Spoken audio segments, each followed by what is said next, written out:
yakni ibu-ibu dan bapak-bapak dari RT 1, RW 11, warga Tegal Alur, dan juga ada Bapak Prodi dari UNJ. Selamat siang, Pak. Nah, pada siang kali ini saya akan memaparkan materi mengenai mencegah peredaran berita hoaks COVID-19. Nah, seperti yang kita tahu banyak banget kan berita yang bersebaran di media sosial tentang COVID-19. Nah, tidak menutup kemungkinan bahwa pandemi COVID-19 ini membawa berita hoaks itu kasusnya menjadi melonjak. Nah, oleh karena itu, kita langsung aja ke topik yang berikutnya. Nah, latar belakang dari mengapa kita pentingnya membahas materi ini, karena di era digital sekarang, informasi itu sangat mudah kita terima dan kita konsumsi dari berbagai platform media sosial. Ada dari YouTube, terus ada dari Facebook, dari Instagram, Twitter, bahkan sampai di TikTok. Nah, bisa dilihat dari penelitian Asosiasi Penyelenggara Jasa Internet Indonesia, itu tahun 2019 dan 2020, Indonesia itu dari sekitar penduduk 64,8%-nya itu sudah terhubung ke internet. Tapi sayangnya kenyataan ini tuh nggak diimbangi oleh kemampuan dalam mengelola informasi dan kurangnya literasi media digital. Nah, ini dia, apa sih literasi digital itu? Nah, menurut Paul Gister dalam bukunya yang berjudul Digital literasi digital itu diartikan sebagai kemampuan untuk memahami dan memilah informasi dalam berbagai bentuk dan juga berbagai sumber yang sangat luas diakses melalui internet. Jadi ini merupakan kemampuan atau ilmu untuk memilah informasi yang kita terima dan kita baca dari media sosial atau dari internet. Nah, langsung aja ke topik utamanya nih, yakni pandemi COVID-19 yang menyebabkan kasus hoax itu meningkat. Nah, seperti yang kita tahu, kasus hoax itu di Indonesia bahkan sebelum COVID-19 itu sangat banyak. Nah, apalagi setelah adanya isu yang sangat menyebabkan urgensi kayak kepanikan, kekhawatiran. Jadi tentunya kasus hoax ini meningkat. Nah, menurut juru bicara Kemkominfo, itu ada sekitar 3.690 pengajuan takedown dari sebaran hoax COVID-19 di media sosial. Bayangin itu banyak banget. Jadi yang paling banyak itu ada di platform Facebook. Jadi walaupun saya nggak main Facebook atau jarang ke Facebook, tapi sekalinya saya buka, itu langsung ada loh di timeline kayak berita yang sebenarnya itu tidak benar, cuma banyak orang yang meng-share dan mengupload berita tersebut di Facebook. Nah, ini ada sekitar 3.000 berita di Facebook, lalu disusul oleh Twitter. Seperti yang kita tahu, Twitter itu tempat banyak banget orang menyampaikan pendapatnya, terus juga meng-share video-video yang sedang trending. Nah, itu juga ada sekitar 540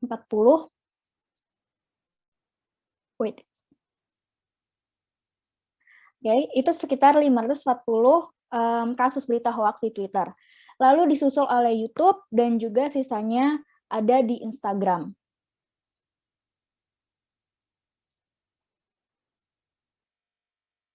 Oh, udah. Wait.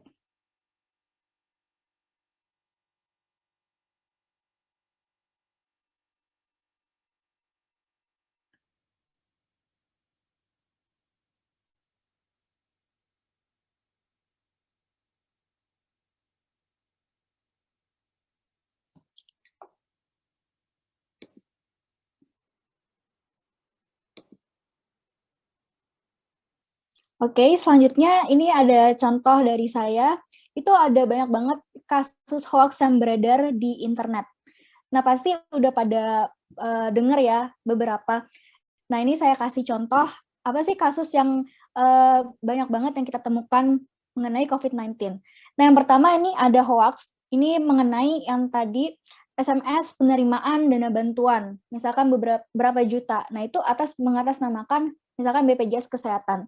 Nah, mungkin Bapak Ibu udah pada tahu atau udah pada aware ya, kalau misalkan kita dapat SMS, kayak misalkan bantuan berapa juta, terus dapat rezeki dari institusi mana. Nah, itu most of all atau paling banyak itu merupakan fake atau palsu. Terus yang kedua, Nih contohnya nih, ada misalkan makan bawang putih bisa mencegah COVID-19. Nah, padahal kayak sejujurnya ini saya sudah baca berita ini tuh udah dari awal banget pandemi, itu udah ada berita ini dari Maret 2020. Nah, itu saya udah aware bahwa ini tuh beritanya hoax dan kita nggak bisa mencegah COVID-19 dengan makan bawang putih. Karena memang makan bawang putih itu tidak apa-apa. Cuma kalau misalkan kita makan itu terlalu sering, justru itu malah mengakibatkan kesehatan kita menjadi terganggu.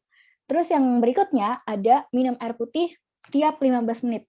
Nah, ini saya juga mengutip dari media sosial, ada seorang dokter dari Jepang itu nyaranin bahwa kita harus minum air putih tiap 15 menit kalau misalkan kita ada gejala-gejala COVID.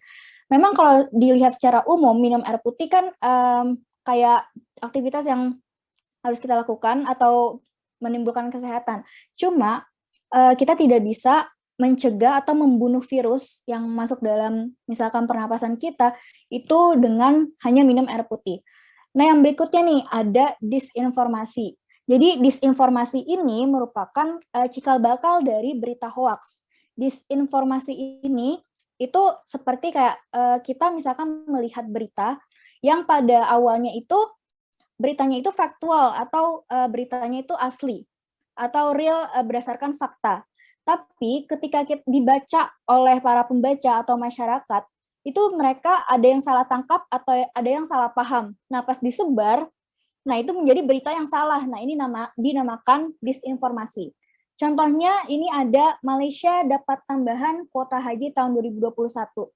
Nah, ini kita masih sering mendengar ya bahwa kayak kuota haji akan dibuka, padahal kayak kita masih urgensi banget nih untuk mencegah penyebaran corona.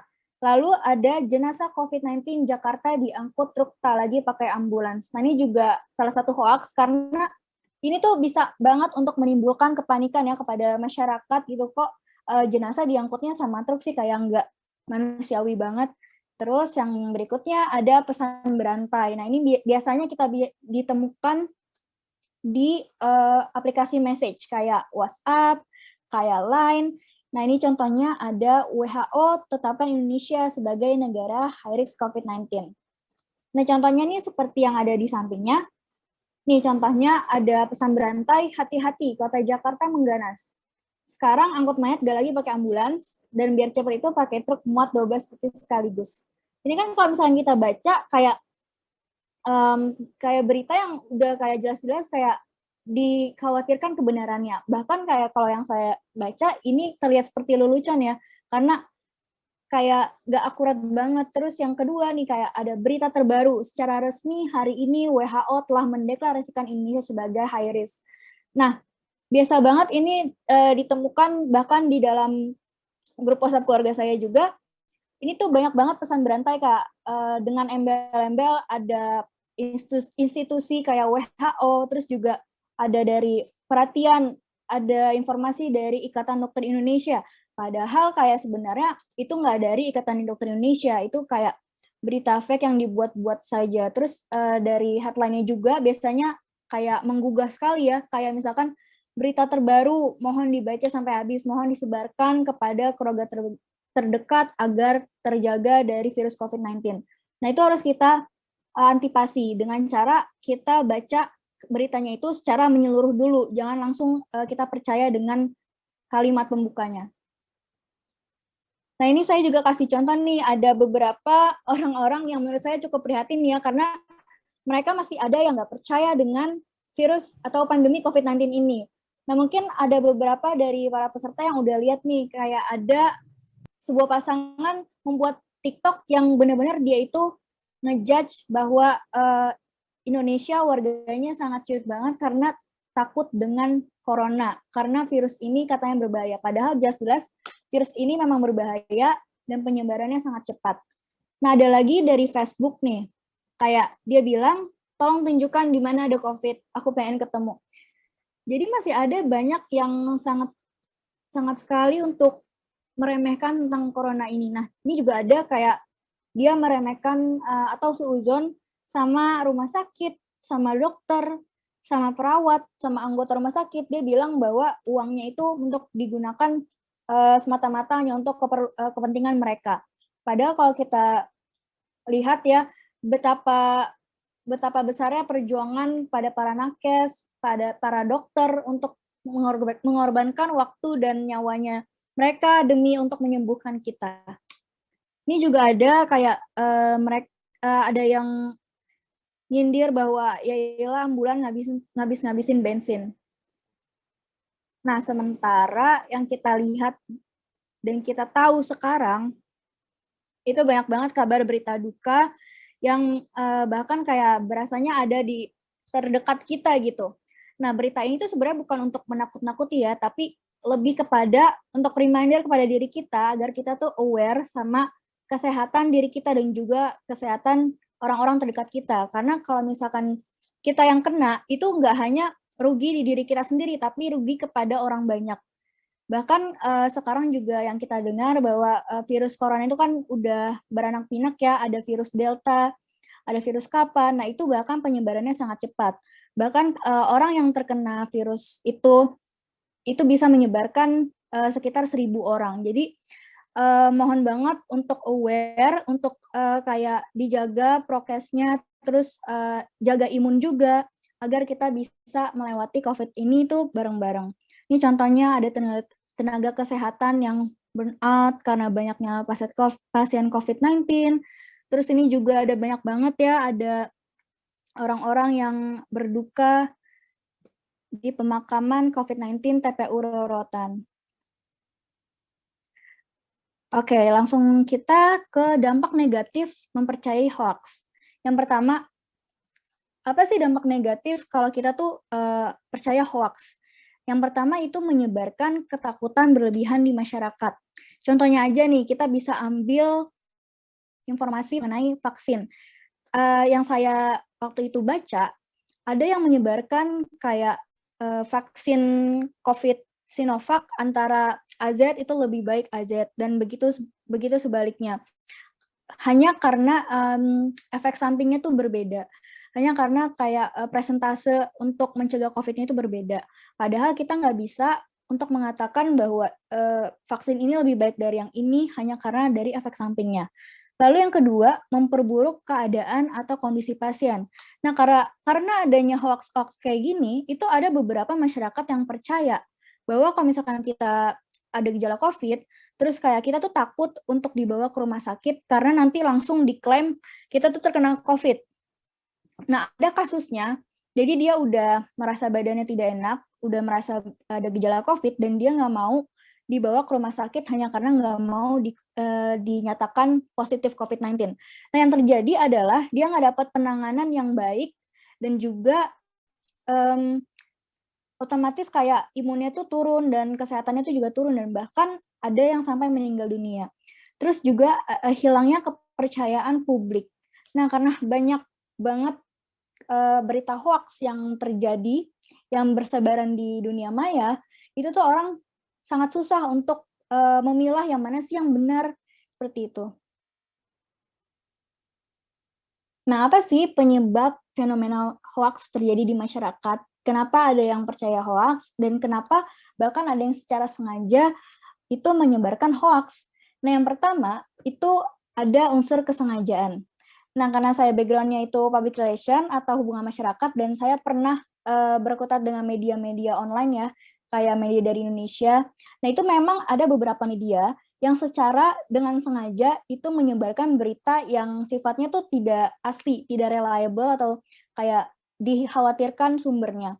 Itu hanya karena untuk kepentingan semata. Jadi kayak ada berita yang cuma mau mengambil kayak kepanikan masyarakat, terus juga suka banget untuk menyebar kayak share-share, padahal itu adalah berita yang tidak benar. Terus yang kedua, masih percaya konsep konspirasi. Nah, jadi menurut saya masyarakat Indonesia itu masih mengutamakan pendapatnya dibandingkan faktual atau realitas yang ada. Dan bahkan kayak beberapa isu kita masih suka mengkaitkan dengan kayak isu tentang agama, terus isu tentang culture, isu tentang kayak ekonomi, padahal itu jelas-jelas hanya pendapat kita semata, bukan pendapat yang benar. Terus malas mencari tahu kebenaran atau membaca informasi yang akurat. Nah, ini masih suka banyak ditemukan. Jadi karena tidak membaca informasinya itu secara menyeluruh dan juga tidak mencari tahu dari mana sumbernya, jadi orang tuh banyak banget yang langsung nge-share, lalu menelan bulat-bulat informasi yang diterima tanpa dipikirkan dampaknya. Karena kalau misalkan kita lihat ya, nggak semua informasi yang di-share itu benar-benar akurat. Ada yang bahkan kayak cuma sebagai candaan doang, ada yang bahkan kayak cuma sekedar mau meramaikan grup doang, atau kayak mau bikin panik doang. Jadi kayak kita benar-benar harus bisa memilah informasi. Nah, saya ada tips nih bagaimana cara mencegah berita hoax dengan cara literasi digital. Nah, yang pertama, itu kita harus mengecek sumber berita. Jadi ketika kita mendapatkan informasi atau melihat sebuah informasi, kita harus tahu nih sumber beritanya itu dari mana. Misalkan ada yang dengan dinyatakan di awal kalimat pembuka itu berasal dari misalkan Ikatan Dokter Indonesia. Nah, biasanya kalau misalkan berita yang sifatnya ada kuantitasnya atau ada jumlahnya, itu pasti ada grafik dari institusi yang bersangkutan. Dan itu juga harus berdasarkan official akun dari institusi yang terkait gitu. Terus yang kedua, kita harus baca secara menyeluruh. Jadi tidak hanya membaca kalimat awalnya aja, kita harus baca secara menyeluruh. Karena dikhawatirkan ternyata apa yang kita baca di awal itu tuh berbeda dengan akhirnya. Terus yang ketiga, jangan langsung share. Nah, ini penting banget karena kita harus mencerna dulu itu sebenarnya beritanya baik atau buruk dan itu hoax atau tidak. Jangan langsung share. Terus yang keempat, waspadai gambar kiriman. Nah, ini banyak banget nih, apalagi juga termasuk video ya. Ada juga yang bilang misalkan ini tuh gambar barusan atau gambar baru terjadi siang ini atau hari ini. Padahal itu gambar misalkan tahun lalu. Jadi kita harus ngecek dulu nih sebenarnya ini gambarnya beneran hari ini atau tidak gitu. Yang kelima, antipasi judul berita. Nah, banyak banget kayak orang media berita itu tuh membuat berita hanya sekedar buat menarik minat membaca. Jadi kayak sebenarnya berita itu bukan bersifat yang sebenarnya. Jadi ada judul berita yang dibolak-balik. Jadi kita bisa salah paham gitu terhadap isi berita tersebut. Nah, ini ada referensi nih, himbauan pemerintah dalam memberantas hoax. Yang pertama, kita bisa update berita hoax di Kominfo. Ini nih, misalkan contohnya seperti ini. Jadi ada portal berita di online, kayak pengelola informasi dan dokumentasi. Itu ada di setiap daerahnya, ada di Jakarta, di Malang, dan lain-lain. Ini di-share setiap hari. Jadi ada daftar isu hoax 2 Juli 2021. Terus yang kedua, nah Kominfo nih mengumumkan akan membuat komite etika berinternet dengan cara membuat panduan. Nah, mungkin ada di internet ya, ada panduan cara mencegah hoax. Nah, itu kita bisa baca agar meningkatkan kemampuan literasi digital kita. Yang ketiga, cek di situs Kementerian Kominfo. Nah, kita bisa cek langsung nih di situs resminya Kominfo tentang hoax. Dan juga ada pelaporan mengenai berita hoax dan bisa langsung dilaporkan ke Kominfo-nya. Terus mengenai vaksin, mengenai tentang COVID lainnya juga ada nih link yang sangat akurat dan resmi dari info vaksin. Nah, baik, terima kasih. Apakah ada yang ingin bertanya?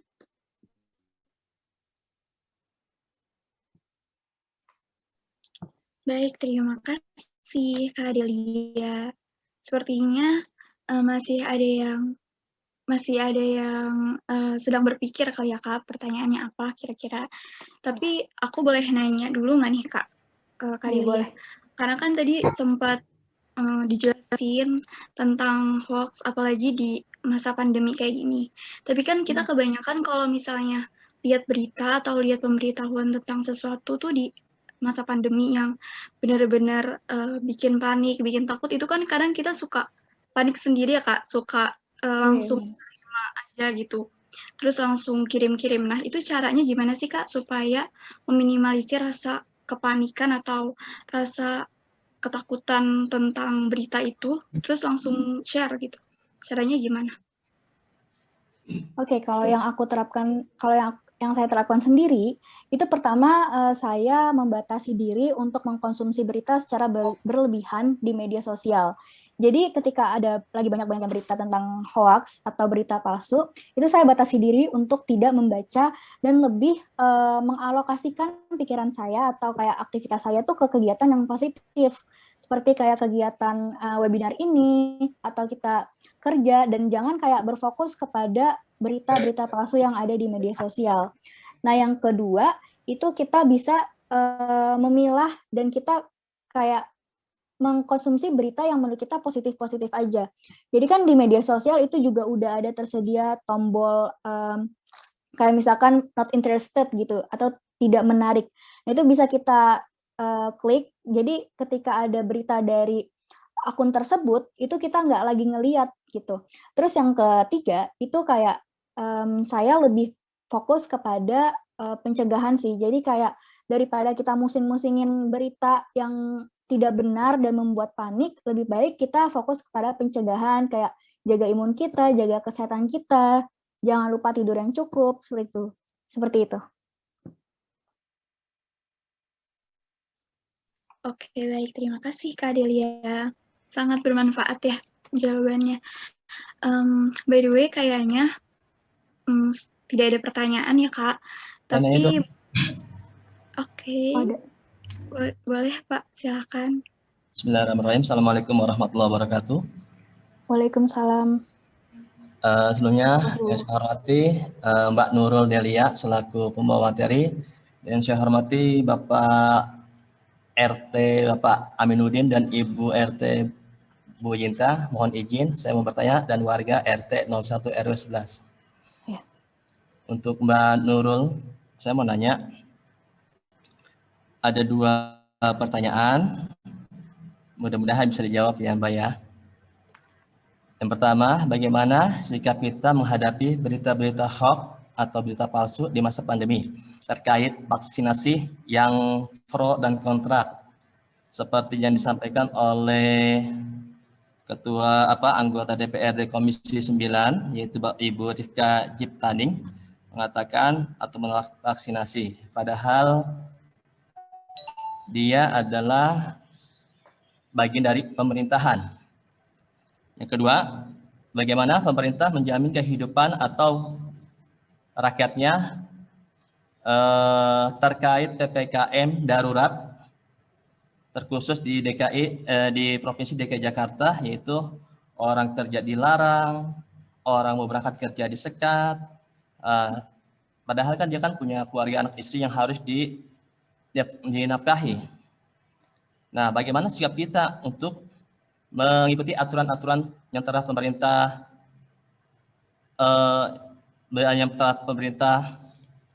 perintahkan pada aparat. Apa kita gimana? Mohon penjelasannya. Terima kasih. Assalamualaikum warahmatullahi wabarakatuh. Waalaikumsalam warahmatullahi wabarakatuh. Langsung saya jawab aja ya Pak Hasan ya. Nah, yang pertama tadi mengenai vaksin ya. Vaksin ya. Oke, jadi menurut pandangan saya, vaksin itu perlu, bahkan kayak untuk mencegah bahwa penyebaran virus ini langsung terjadi pada diri kita. Nah, vaksin itu kan ada 2 yang sekarang di Indonesia ya. Nah, itu ada Sinovac, terus juga ada AstraZeneca. Nah, iya kayak gitu. Nah, pada dasarnya vaksin ini tuh kayak dia kan dari virus corona yang dimatikan atau dilemahkan ya. Jadi menurut saya penting untuk kita vaksinasi, karena dengan vaksinasi itu kita jadi dapat antibodi. Bahkan kayak gejala-gejalanya yang saya rasakan pun setelah vaksin itu sama kayak gejalanya misalkan mau corona. Karena kan kita juga merasakan demam, terus juga merasakan badan pada nyeri. Nah, itu sebenarnya untuk kayak kita tuh imunnya lebih kuat gitu. Jadi kayak ketika misalkan nanti jadi vaksin ini tuh bukan berarti kita akan terhindar dari corona, tapi lebih kayak ketika misalkan berita buruknya kita terkena corona, itu imun kita atau kondisi tubuh kita itu lebih bisa terjaga karena kita udah pernah vaksin dan merasakan gejala yang kayak udah ada di tubuh kita. Nah, terus apakah itu menjawab pertanyaan pertama? Sebenarnya sih masih kurang puas. Oh iya, nggak apa-apa. Ada pertanyaan lagi nggak yang terkait yang pertama itu? Sebenarnya sih masih ada, cuman maksudnya ini kan anggota DPR mengatakan, sedangkan pemerintah juga beda. Oh, mengenai perbedaan pendapat antara DPR dan pemerintah ya, Pak? Ya, betul. Sedangkan dia kan sama-sama pemerintah juga. Lebih ikutin saran pemerintah, karena juga pemerintah tuh menyediakan vaksin untuk masyarakatnya kan juga demi untuk kebaikan dan untuk mengurangi kayak korban COVID-19 kan. Jadi lebih baik kayak kita vaksinasi dan ikuti anjuran pemerintah sih, Pak. Baik.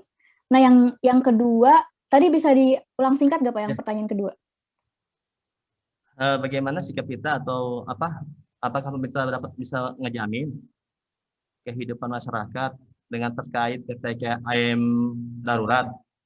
Ya, contohnya orang kerja jalannya disekat, suruh pulang, sedangkan di rumah dia kan harus ada menafkahi anak istrinya, sedangkan bantuan dari pemerintah kan sekarang kalau nggak salah sudah di stop ya, itu kemarin kalau nggak salah BST. Nah, itu gimana tuh untuk yang ada tuh mati bukan karena kena virus, mati karena kelaparan. Nah, sikapnya seperti apa? Terkait itu mungkin pemerintah melakukan PPKM mungkin karena ini kali ya, melihat lonjakan kasus yang sangat besar sekali ya, kayak banyak banget orang yang meninggal dunia atau yang terkena positif tuh lebih banyak dibandingkan bulan-bulan kemarin. Ya, jadi mungkin kalau misalkan untuk PPKM sendiri, saya belum tahu apakah nanti akan diperpanjang atau tidak. Tapi yang pasti untuk saat ini, kalau misalkan saya boleh saranin, untuk mengikuti anjuran pemerintah dulu sampai tanggal 20 Juli, lalu juga mencari tahu nih apakah kayak perusahaan kita itu dibolehkan untuk bekerja secara WFO atau tidak. Nah, nanti pas tanggal 20 Juli berikutnya, nah itu kayak kita bisa mencari informasi dan juga mencari informasi lewat perusahaan kita juga, apakah kita bisa masuk kantor atau bekerja gitu. Ya mungkin yang masuk kantor mungkin enak ya ada WFH dan WFO. Tapi mungkin saya mewakili teman-teman atau warga di sini sering mengeluhkan ya enak seperti yang kantor bisa WFH, WFO. Seperti saya kan di pendidikan, mungkin saya bisa WFH, WFO. Dan namun gimana seperti kayak teman-teman kita yang di lapangan seperti buruh pabrik, dan sebagainya itu kan orang-orang lapangan. Sedangkan PPKM kalau nggak salah sampai tanggal 20 bulan Juli. Nah, selama PPKM kan artinya masyarakat atau warga tidak boleh keluar ketika melewati penyekatan PPKM darurat. Nah, untuk gimana itu punya anak istri, suami atau orang tua tidak kerja, sedangkan pemerintah sudah men-stop bansos melalui Kemensos BST bulan kemarin. Itu yang mau saya tanyakan. Sikap kita gimana gitu? Apakah bantuan sosial tersebut tuh benar-benar dari satu institusi aja atau kayak bisa kita mencari bantuan sosial dari misalkan organisasi atau institusi lain? Kalau misalkan ada, lebih baik kita meminta bantuan sosial dan kayak kita misalkan kita ada forum gitu misalkan di warga sekitar kita atau di RW, di lingkungan RT RW, itu kita bisa tanyakan lebih lanjut sama kepala RT-nya, kepala RW-nya, gimana nih saya merasa keberatan atas PPKM ini. Nah, apakah ada bantuan, apakah ada yang bisa disarankan dari kepala RT atau setempatnya gitu. Itu ada Bu RT itu nanti yang menjawab. Mohon maaf Bu RT. Baik, terima kasih Pak Hasan atas pertanyaannya. Mungkin Bapak Karta bisa membantu atau memberikan saran atau pendapatnya, Pak? Ya, pertama ucapkan terima kasih ya kepada pembicara yang hari ini menyempatkan waktu. Kemudian ada Pak Hasan ya, terima kasih ya Pak Hasan ya. Pertanyaannya yang jelas bahwa saya bukan dari pemerintah itu ya pertama. Jadi ini kita diskusi aja ya Pak Hasan ya, karena memang lebih kepada kita pendapat. Ya mana nih kondisinya seperti ini ya, saya pikir kalau memang kondisinya darurat kita ikuti, karena memang kenyataannya juga memang ini ya luar biasa ya. Saya kalau keliling di dekat rumah saya itu bendera kuning sudah cukup banyak ya, cukup banyak. Saya tidak tahu kalau di daerahnya Pak Hasan, di daerah kami cukup banyak, bahkan di daerah orang tua itu ya, di pinggir jalan itu ada yang orang iseng ngitungin gitu, ada sekitar 40 bendera kuning di setiap gangnya itu. Jadi memang luar biasa ini sebarannya ya. Dan saya termasuk yang sudah divaksin, alhamdulillah gitu. Pak Hasan juga biasanya sudah karena pendidik duluan ya. Dan alhamdulillah tidak ada gejala apa-apa kalau saya ya. Gejalanya itu malah nafsu makannya banyak gitu ya. Apakah itu karena vaksin, karena atau memang sudah gennya saya ya senang makan. Kemudian ya PPKM ini memang ada celah ya, ada celah yang baik secara hukum, kemudian kemampuan dari pemerintah. Jadi memang saya melihat kemampuannya sangat terbatas Pak Hasan ya. Kenapa kemudian digunakan juga istilahnya PPKM gitu. Harusnya istilah yang digunakan kalau sesuai undang-undang itu karantina wilayah gitu ya. Nah itu ada undang-undangnya kalau karantina.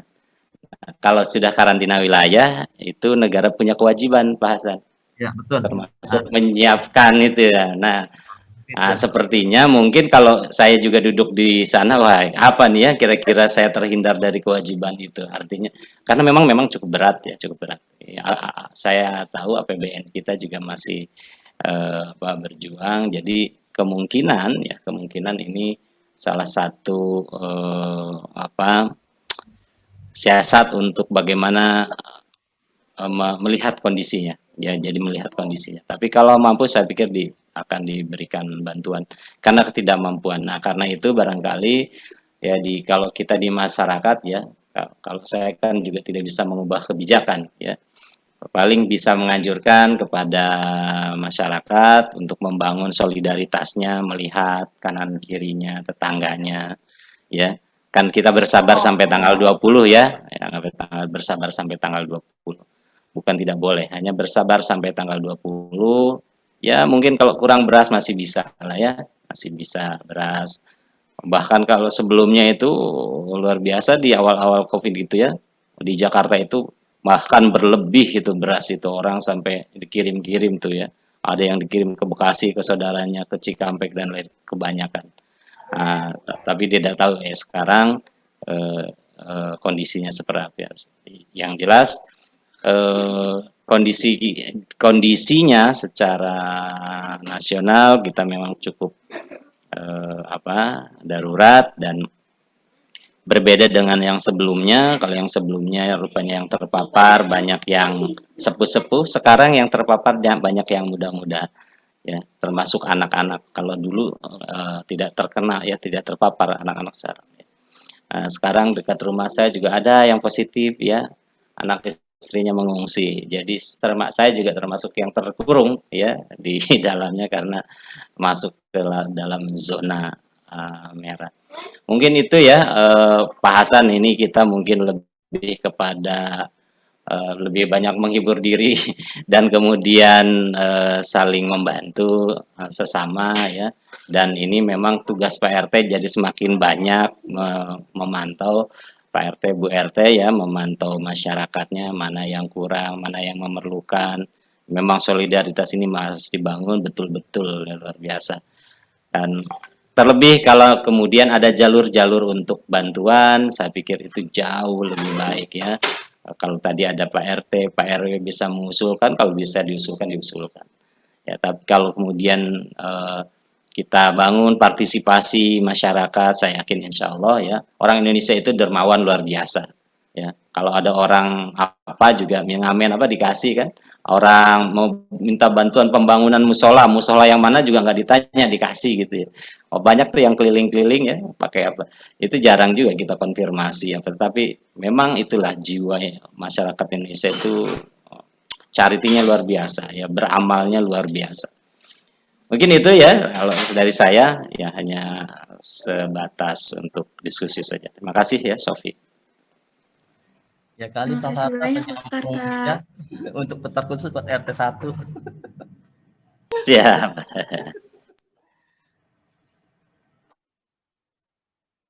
Baik, terima kasih sekali lagi kepada Pak Hasan dan Pak Karta. Kemudian terima kasih juga kepada Delia yang sudah menjawab dengan sangat baik ya Delia, dan memaparkan materi juga sangat lancar. Tapi aku boleh minta closing statement sedikit untuk mengakhiri sesi pemaparan materi ini. Oke, closing statement dari aku, karena semakin banyak melonjaknya berita hoax di media sosial, alangkah lebih baiknya kita saring berita dulu sebelum sharing. Jadi kita harus terapkan yang namanya saring berita sebelum sharing, gitu.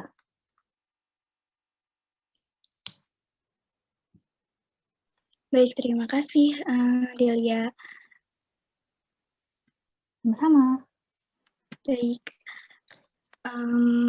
Akhir kata, wassalamualaikum warahmatullahi wabarakatuh. Maaf jika saya banyak kesalahan di menjadi moderator kali ini.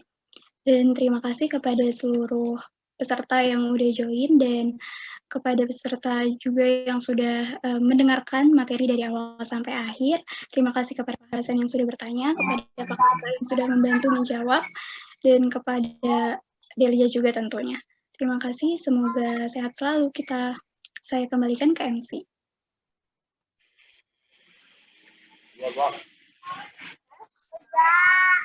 Baik, terima kasih atas pemaparan dan diskusi yang luar biasa sehingga kita bisa mendapatkan banyak bekal untuk diaplikasikan dalam kehidupan sehari-hari. Nah, sebelum mengakhiri acara pada siang hari ini, izinkan kami untuk mendokumentasikan kegiatan ini. Jadi saya harap saya memohon kepada Ibu dan Bapak untuk menyalakan kamera Zoom-nya ya, karena saya akan dipotret oleh admin. Oke. Oke. Sudah Ya. hampir semua